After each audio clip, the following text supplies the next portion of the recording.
Assalamualaikum warahmatullahi wabarakatuh. Kami dari Universitas Islam Nahdlatul Ulama Jepara, Fakultas Sains dan Teknologi Prodi Sistem Informasi. Yang terhormat Bapak Heru Saputro selaku dosen pengampu matkul Keamanan Sistem Informasi dan teman-teman sekalian. Perkenalkan, kami dari kelompok 7 yang akan mempresentasikan materi tentang keamanan aplikasi dan web. Saya Husna Faila Sufa dengan NIM 2412500000558. Saya Isuna Fikriya dengan NIM 2412500000551. Saya Muhammad Rizky Maulana dengan NIM 2412500000557. Baik, mari kita mulai presentasi kami. Bagian pertama yaitu pengertian keamanan aplikasi dan web. Pertama-tama, apa sih yang dimaksud dengan keamanan aplikasi dan web? Keamanan aplikasi dan web adalah serangkaian langkah dan teknik yang digunakan untuk melindungi sistem aplikasi dan situs web dari ancaman serangan atau akses tidak sah. Tujuan utamanya adalah agar data layanan dan pengguna tetap aman dari pencurian, penyalahgunaan, atau kerusakan. Bayangkan jika data pribadi kita seperti nomor rekening, password, atau informasi kartu kredit jatuh ke tangan yang salah, tentu akan sangat berbahaya, bukan? Oleh karena itu, keamanan aplikasi dan web bukan hanya tanggung jawab developer, tapi juga pengguna yang harus aware terhadap ancaman yang ada. Baik, sekarang saya akan menjelaskan tentang prinsip-prinsip dasar dalam keamanan aplikasi dan web. Ada 6 prinsip penting yang harus dipahami. Yang pertama, kerahasiaan atau confidentiality. Prinsip ini memastikan bahwa data hanya boleh diakses oleh pihak berwenang. Contohnya adalah penggunaan enkripsi untuk melindungi data pengguna agar tidak bisa dibaca oleh yang tidak berhak. Yang kedua, integritas atau integrity.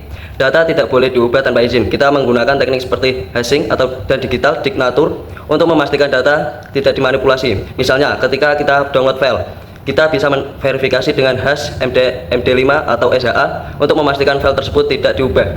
Yang ketiga, ketersediaan atau availability. Sistem harus selalu siap digunakan kapanpun dibutuhkan. Untuk menjaga ini, kita perlu backup server dan load balancing agar website tidak down ketika traffic tinggi. Keempat, otoritas atau authorization. Ini menentukan hak akses pengguna terhadap data atau fitur tersebut. Misalnya, admin punya akses penuh, tapi website biaya hanya bisa melihat dan mereka sendiri. Yang kelima, autentikasi atau authentication. Memastikan identitas pengguna, misalnya melalui login dengan username dan password, atau bahkan biometrik seperti sidik jari. Dan yang terakhir, audit dan login. Kita harus mencatat semua aktivitas sistem untuk mendeteksi serangan atau kesalahan. Login saat penting untuk investigasi ketika terjadi insiden keamanan. Karena prinsip ini saling berkaitan dan harus diterapkan secara bersama untuk menciptakan sistem yang aman. Nah, sekarang kita masuk ke bagian ancaman. Apa saja sih ancaman yang sering menyerang aplikasi dan web? Yang pertama adalah SQL injection. Ini adalah teknik di mana penyerang memasukkan kode SQL berbahaya ke dalam input pengguna untuk mengakses database secara ilegal. Misalnya, di form login, hacker bisa mengetikkan kode khusus yang membuat mereka bisa login tanpa password. Yang kedua, cross-site scripting atau XSS. Di sini, penyerang menyisipkan skrip jahat, biasanya JavaScript, ke dalam halaman web. Ketika pengguna lain membuka halaman tersebut, skrip akan dieksekusi dan bisa mencuri cookie atau data sensitif mereka. Yang ketiga yaitu cross-site request for query atau CSRF. Serangan ini memanfaatkan sesi login pengguna untuk menjalankan aksi tanpa sepengetahuan mereka. Contohnya, ketika kita sudah login ke internet banking, hacker bisa membuat kita melakukan transfer tanpa sadar melalui link berbahaya. Yang keempat, session hijacking. Penyerang mencuri sesi pengguna biasanya melalui cookie atau untuk mengakses akun korban. Ini sering terjadi di jaringan WiFi publik yang tidak aman. Selanjutnya, brute force attack. Ini adalah serangan di mana hacker mencoba menebak password secara berulang-ulang. Mereka biasanya menggunakan software otomatis yang bisa mencoba ribuan kombinasi password dalam hitungan menit. Password lemah seperti 12345 atau 123456 sangat mudah ditebak dengan metode ini. Yang keenam yaitu phishing. Ini adalah penipuan untuk mencuri data login melalui situs palsu yang tampilannya mirip dengan situs asli. Misalnya, kita menerima email yang terlihat dari bank, padahal itu adalah situs palsu yang dirancang untuk mencuri username dan password kita. Dan yang terakhir, malware atau ransomware. Ini adalah program berbahaya yang bisa merusak sistem atau mengenkripsi data kita dan meminta tebusan untuk mengembalikannya. Ransomware sangat berbahaya karena bisa melumpuhkan seluruh sistem organisasi. Ketujuh ancaman ini sangat real dan terjadi setiap hari di dunia digital. Oleh karena itu, kita perlu tahu cara melindungi diri dari sistem kita.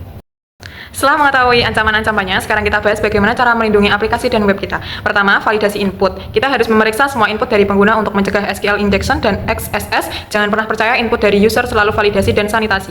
Kedua, enkripsi data. Mengamankan data sensitif seperti password menggunakan algoritma enkripsi yang kuat seperti AES atau SHA-256. Password tidak boleh disimpan dalam bentuk plain text. Ketiga, HTTPS dengan SSL atau TLS. Ini wajib untuk mengamankan komunikasi antara browser dan server. Dengan HTTPS, data yang dikirim akan terenkripsi sehingga tidak bisa disadap di tengah jalan. Keempat, firewall dan WAV. atau Web Application Firewall. Ini berfungsi menyaring lalu lintas berbahaya sebelum mencapai server kita. WAF bisa mendeteksi dan memblokir serangan seperti SQL injection dan XSS secara otomatis. Kelima, manajemen sesi yang aman. Gunakan session ID yang acak dan set cookie dengan flag HTTP only dan secure agar tidak bisa diakses oleh JavaScript atau dikirim melalui HTTP biasa. Keenam, update dan patch. Pastikan semua komponen sistem, framework, library, operation sistem selalu diperbarui. Banyak serangan terjadi karena sistem menggunakan software versi lama yang sudah diketahui celahnya. Ketujuh, backup dan recovery. Sediakan salinan data untuk memulihkan jika terjadi serangan ransomware atau kehilangan data. Backup harus disimpan di lokasi terpisah dan terenkripsi. Dan yang terakhir, multi-factor authentication atau MFA. Menambahkan lapisan keamanan selain password seperti OTP via SMS atau aplikasi autentikator atau bahkan biometrik seperti sidik jari. Ini sangat efektif mencegah akun takeover meskipun password bocor. Dalam dunia keamanan cyber ada beberapa standar dan tools yang sering digunakan oleh security profesional. OWASP Top 10 adalah daftar 10 kerentanan paling umum pada aplikasi web yang dipublikasi oleh Open Web Application Security Project. Ini menjadi profesi standar untuk developer dan security tester. Boot Suite dan OWASP ZAP adalah alat untuk menguji keamanan web atau yang disebut relation testing. Dengan tools ini kita bisa melakukan scanning dan menemukan vulnerability di website kita sebelum hacker menemukannya. Nmap adalah pemindai jaringan untuk mendeteksi port dan layanan yang terbuka. Ini berguna untuk melakukan network reconnaissance dan melihat apakah ada port yang seharusnya tidak terbuka untuk publik. Wireshark digunakan untuk menganalisis lalu lintas jaringan dan menemukan aktivitas mencurigakan. Dengan Wireshark kita bisa melihat semua paket data yang lewat jaringan. Dan Metasploit adalah framework lengkap untuk uji presentasi dan eksploitasi keamanan. Ini adalah tools favorit entitas hacker untuk testing keamanan sistem. Keamanan harus diterapkan sejak awal pengembangan aplikasi, bukan setelah aplikasi jadi. Konsep ini disebut Secure SDLC. Ada 6 tahapan. Tahap yang pertama yaitu planning atau perencanaan. Di fase ini kita identifikasi resiko dan kebutuhan keamanan sejak awal. Apa data sensitif yang akan ditangani, apa ancaman yang mungkin terjadi. Tahap yang kedua yaitu desain atau perancangan. Gunakan arsitektur yang aman, terapkan enkripsi dan kontrol akses sejak tahap desain. Tahap yang ketiga yaitu development atau pengembangan. Terapkan secure coding practice dan validasi input di setiap kode yang kita tulis. Tahap yang keempat yaitu testing atau pengujian. Lakukan penetration testing dan vulnerability scanning untuk menemukan celah keamanan sebelum aplikasi di-deploy. Tahap yang kelima yaitu deployment atau penerapan. Gunakan konfigurasi server yang aman. Pastikan tidak ada default password atau setting yang berbahaya. Tahap yang keenam yaitu maintenance atau pemeliharaan. Update sistem secara berkala dan pantau log untuk mendeteksi aktivitas mencurigakan. Dengan menerapkan security di setiap tahap, kita bisa membangun aplikasi yang jauh lebih aman. Sekarang kita akan membahas studi kasus nyata dari Indonesia yaitu Gojek. Latar belakangnya, Gojek tumbuh sangat cepat dengan ekosistem layanan yang beragam mulai dari ride hailing, delivery, hingga pembayaran digital di Indonesia. Namun, seiring pertumbuhan yang pesat, muncul beberapa masalah. Pertama, kualitas layanan menurun, banyak keluhan pengguna seperti bug, aplikasi transaksi gagal, dan kualitas driver atau layanan yang tidak konsisten.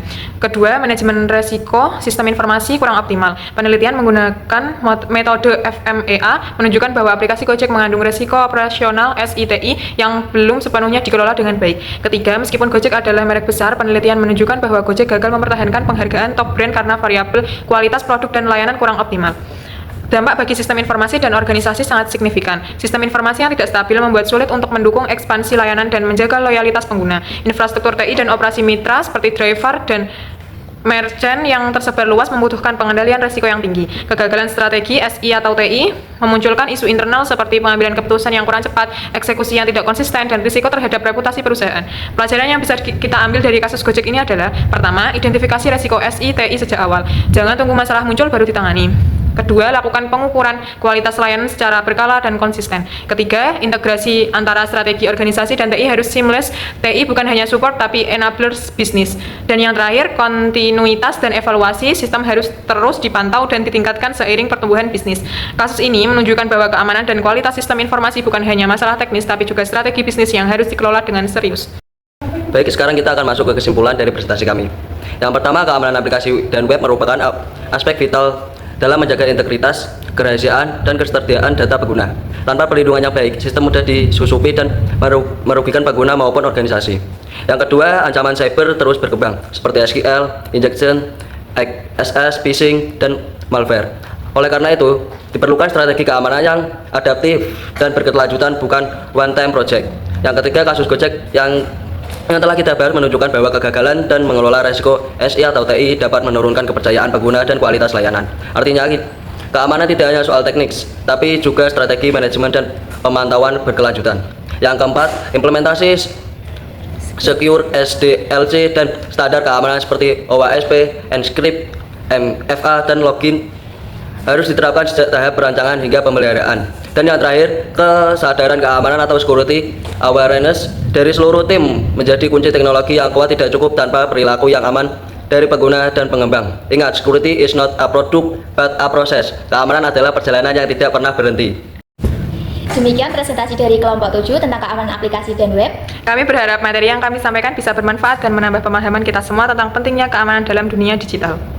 Terima kasih atas perhatiannya. Wassalamualaikum warahmatullahi wabarakatuh.